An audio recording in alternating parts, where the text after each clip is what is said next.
ഇന്നേ ഒരു കുരുമുളക് കറി ഉണ്ടാക്കിയാലോ? പണ്ടൊക്കെ എല്ലാവർക്കും അറിയാവുന്നതാണ് ഈ കുരുമുളക് കറി. എന്താണ് അതിൻ്റെ ഗുണം എന്നുള്ളത് അല്ലേ? ശരീരത്തിന് നല്ല തണുപ്പ് കിട്ടുന്നതിന് വേണ്ടിയിട്ടും വയറിന് നല്ല സുഖം കിട്ടുന്നതിന് വേണ്ടിയൊക്കെ പണ്ട് ഈ പ്രസവിച്ച് കിടക്കുമ്പോൾ കൂടുതലായിട്ടും ഉണ്ടാക്കുന്ന ഒരു കറിയാണ് ഇത്. അതിന് വേണ്ടിയിട്ട് ഞാൻ ഒരു മുറി തേങ്ങ ചിരകി എടുത്തിട്ടുണ്ട്, ഇച്ചിരി ചെറിയ ഉള്ളി അരിഞ്ഞു വെച്ചിട്ടുണ്ട്, കുറച്ച് പുളി എടുത്തിട്ടുണ്ട്, കൂടുതൽ കുരുമുളകും എടുത്തിട്ടുണ്ട്. ഇത്രയാണ് നമുക്ക് ആവശ്യം. ഇനി കുറച്ച് കറിവേപ്പിലയുടെ ആവശ്യമേ ഉള്ളൂ നമ്മുടെ കറി റെഡിയാക്കുന്നതിന് വേണ്ടിയിട്ട്. കുറച്ച് കറിവേപ്പില ഇട്ടിട്ടുണ്ട്. ഇനി ഇത് ഒരു ചീനിച്ചട്ടിയിലോ പാനിലോ എന്തിനാണെന്നുള്ളത് ഒന്ന് വെച്ചിട്ട് വറുത്ത് നമുക്ക് എടുക്കണം. പണ്ടൊക്കെ എന്ന് പറഞ്ഞാൽ തീ കൂട്ടി അടുപ്പൊക്കെ ഉണ്ടാക്കിയിട്ട് ഇരുമ്പ് ചീനിച്ചട്ടിയിലൊക്കെ വെച്ചിട്ട് അല്ലേ, പണ്ടത്തെ കാര്യങ്ങളൊന്നും നമുക്കിപ്പോൾ ഓർക്കാൻ കൂടി പറ്റാത്ത ഒരു സാഹചര്യമാണ്. ഇപ്പോൾ ഈ പാനും കുക്കറും ഒക്കെ വന്നത് ഇപ്പോഴാണ്. പണ്ടൊക്കെ എന്ന് പറഞ്ഞാൽ മൺചട്ടി, ഇരുമ്പ് ചട്ടി ഇതൊക്കെ ഉണ്ടായിരുന്നുള്ള ഒരു കാലമാണ്. അന്ന് അസുഖങ്ങളും ഒന്നും ഇല്ലായിരുന്നു. അപ്പോൾ നമുക്ക് എന്തായാലും കാര്യത്തിലോട്ട് കിടക്കാം. ഇച്ചിരി തേങ്ങ നല്ലവണ്ണം ഞാനൊന്ന് വറക്കാനായിട്ട് വെച്ചിട്ടുണ്ട്. നല്ലവണ്ണം ചുവന്ന് കിട്ടത്തക്ക രീതിയിൽ ഒന്ന് വറുത്തെടുക്കണം. ഇതിൽ വേറെ മുളകോ ഒന്നും ചേർക്കത്തില്ല. കുരുമുളകിൻ്റെ എരിവാണ് ഇതിൽ മെയിനായിട്ട് നിൽക്കാനുള്ളത്. അപ്പോൾ ഇതൊന്ന് നല്ലവണ്ണം വറുത്തെടുക്കാം.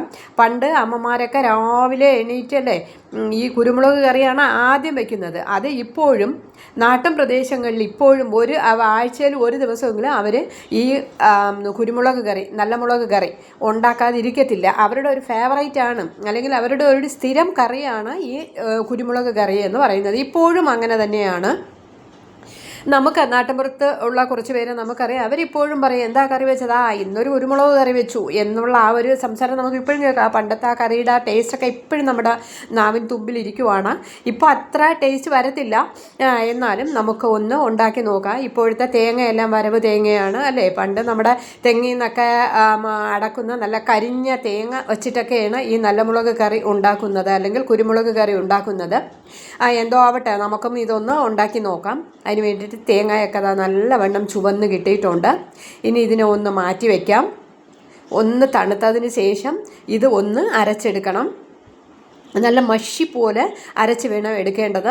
അതിന് വേണ്ടിയിട്ട് മിക്സിയുടെ ജാറിൽ ഇട്ട് അങ്ങോട്ട് മാറ്റിയിട്ടുണ്ട്. ഇതൊന്ന് നല്ലവണ്ണം അരച്ചെടുക്കാം. അതിന് മുമ്പ് ഒരല്പം കായപ്പൊടിയും കുറച്ച് ഉപ്പും കൂടെ ഇട്ടിട്ട് ഒന്ന് അരച്ചെടുക്കാം. ചിലപ്പോൾ ഉപ്പ് കുറച്ചുകൂടെ വേണ്ടി വരുമായിരിക്കാം, അതപ്പോൾ നോക്കാം. ഇതൊന്ന് ഇതുപോലെ ഫൈനായിട്ട് അരച്ചെടുക്കണം. പിന്നെ നമുക്ക് കടുതാളിക്കുകയോ ഒന്നും വേണ്ട. പണ്ട് ചട്ടിയിലാണ് അല്ലേ, മൺചട്ടിയിൽ അല്ലെങ്കിൽ മൺകലത്തിലാണ് ഇത് ഉണ്ടാക്കുന്നത്. ഇപ്പോൾ അതൊന്നും കാണാൻ പോലും ഇല്ല. എന്നാൽ എനിക്കൊരു മൺചട്ടി ഉണ്ട് കേട്ടോ, ഞാനത് കാണിച്ചു തരാം. ഇപ്പം അതിൽ വെച്ച് തിളപ്പിക്കാനൊന്നും പറ്റത്തില്ല.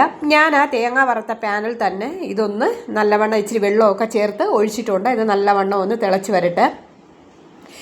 വറ്റി വരട്ടെ. ദിവസവും പണ്ടൊക്കെ എന്ന് പറഞ്ഞാൽ രാവിലെ ഒരു ദിവസം വെച്ച് കഴിഞ്ഞാൽ ഒരാഴ്ചത്തേക്ക് ഈ കറി തന്നെ ഉപയോഗിക്കും. കാരണം അത് ചീത്തയാകത്തൊന്നുമില്ല. ഒന്നാമത് മൺചട്ടിയിലാണ് വയ്ക്കുന്നത്. പുളിയൊക്കെ ചേർത്ത് നല്ലവണ്ണം രാത്രിയാകുമ്പോൾ ചൂടാക്കി വയ്ക്കും. പിറ്റേന്ന് രാവിലെ വീണ്ടും എടുത്ത് ഒന്നുകൂടെ ചൂടാക്കും. ഒരാഴ്ചയോളം ഈ കറി കൂട്ടും അല്ലേ? എല്ലാവർക്കും അറിയാവുന്നതാണ്. ഇപ്പോഴത്തെ കുട്ടികൾക്കൊന്നും അറിയത്തില്ല കേട്ടോ. എന്നാൽ ഈ കുരുമുളക് കറി എന്ന് പറഞ്ഞാൽ അവർ കുരുമുളക് കറി അതെങ്ങനെയാണ് ഉണ്ടാക്കുന്നത് എന്നാണ് ഇപ്പോഴത്തെ കുട്ടികൾ ചോദിക്കുന്നത്. അവർക്ക് അറിയത്തില്ല, അതിൻ്റെ ഗുണം അറിയത്തില്ല. അത് പറഞ്ഞിട്ട് കാര്യമില്ല അല്ലേ, അവർക്ക് അറിയില്ല. അതുകൊണ്ടാണ്. അപ്പോൾ അത് നല്ലവണ്ണം കുരുമുളക് കറി നല്ലവണ്ണം തിളച്ച് വന്നിട്ടുണ്ട്. ഇത് ഗ്യാസ് ഒന്ന് ഓഫ് ചെയ്യാം.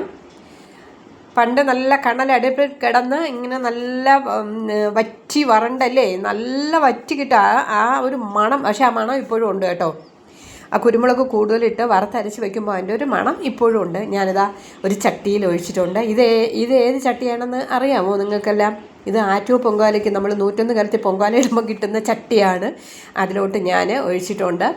പണ്ട് നല്ല നെല്ല് കുത്തിയ ചോറും ചമ്പാവരി ചോറും പിന്നെ ഈ ഒരൊറ്റ കറി മതി കഴിക്കാനായിട്ട്. ഞാനും ചമ്പാവരി ചോറൊക്കെ തന്നെ വയ്ക്കുന്നത്. ഇവിടെ നമ്മൾ നെല്ല് കുത്തിയതൊന്നും അല്ല, കടയിൽ നിന്ന് വാങ്ങിയ ചമ്പാവരി ചോറും പിന്നെ ഇച്ചിരി കുരുമുളക് കറിയും പിന്നെ അതിൻ്റെ കൂടെ ഒരു അച്ചാർ മാത്രം മതി. പണ്ടൊക്കെ നമുക്ക് കഴിക്കാൻ വേണ്ടിയിട്ടല്ലേ, ഞാനും അങ്ങനെയാണ് കഴിക്കുന്നത്. അല്ലാതെ വേറെ കറികളൊക്കെ ഉണ്ട് കേട്ടോ. എനിക്ക് ഇഷ്ടപ്പെട്ട വേറൊരു കറിയുണ്ട്, ഞാനത് കാണിച്ചു തരാം. അപ്പോൾ ഇതിലോട്ട് ഇച്ചിരി കുരുമുളക് കറി അങ്ങോട്ട് ഒഴിച്ചു കൊടുക്കാം. നല്ല ചൂടോടെ ഇരിക്കുന്ന കുരുമുളക് കറിയാണ്. ഇപ്പോൾ കഴിച്ച ഭയങ്കര ടേസ്റ്റാണ് കേട്ടോ. നല്ല മണമൊക്കെ വരുന്നുണ്ട്, എനിക്ക് നല്ല വിശപ്പും വരുന്നുണ്ട്. അപ്പോൾ ഞാനത് കഴിക്കാനായിട്ട് പോവുകയാണ്. പിന്നെ അതിൻ്റെ കൂടെ ഇച്ചിരി നാരങ്ങ അച്ചാർ. ഇത് ഞാനിവിടെ ഉണ്ടാക്കിയതാണ്. ഇച്ചിരി ഈന്തപ്പഴമൊക്കെ ഇട്ട് വെച്ച അച്ചാറാണ്. അത് ഭയങ്കര ടേസ്റ്റാണ് കേട്ടോ. അപ്പോൾ ഇനി ഒരു പ്രധാനപ്പെട്ട ഒരു കറി ഉണ്ട് കേട്ടോ, ഞാനത് കാണിച്ചു തരട്ടെ. നല്ല ഉണക്കമീൻ വറുത്തതുണ്ട് കേട്ടോ.